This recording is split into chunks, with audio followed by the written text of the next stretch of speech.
কি আমি কি এখনো পশ্চিম বাংলায় আছি না বাংলাদেশে আছি? কেউ না, তাহলে এরকম কেন হবে? ওখানে কেউ হারমোনিয়াম কেড়ে নিচ্ছে, তো ওখানে একটা বাচ্চা মেয়েকে মায়ের গান করার জন্য তাকে বাধা দেওয়া হচ্ছে।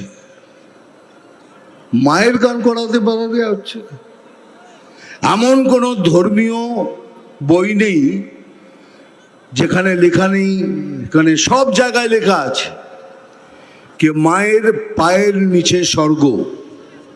আবার তাই যদি হয় তাহলে মা সাম্প্রদায়িক হলো কি করে?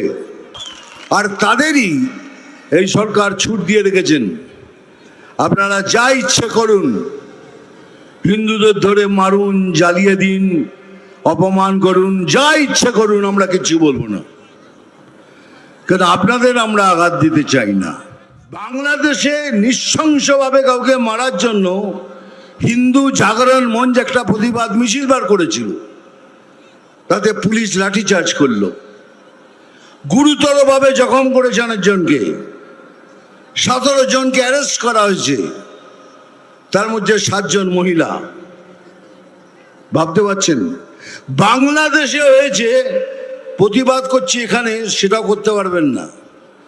তার মানে সোজা ভাষায় এই সরকার বলে দিচ্ছে যা ইচ্ছে তাই করুন, আমরা বাংলাদেশের পক্ষে। আমরা যেভাবেই হোক এই পশ্চিম বাংলাকে ওয়েস্ট বাংলাদেশ করে ছাড়ব। তাহলে আপনারাও শুনে রাখুন, এই শরীরে যতদিন 1 ফোঁটা রক্ত থাকবে, कोई माई का लाल ये नहीं कर सकता।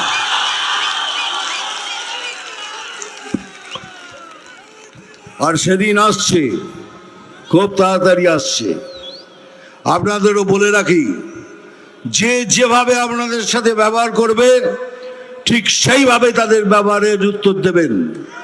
তা না হলে এরা সোজা হওয়ার লোক নয়, এরা তো দুর্নীতি করবে। এরা তো ওরা জীবনে যখন পয়দা হচ্ছে, জন্ম নিচ্ছে, বলে ওরে তোদের ঘরে আর একটা দুর্নীতি জন্ম করেছে, এখন এই জায়গায় দাঁড়িয়ে রয়েছে।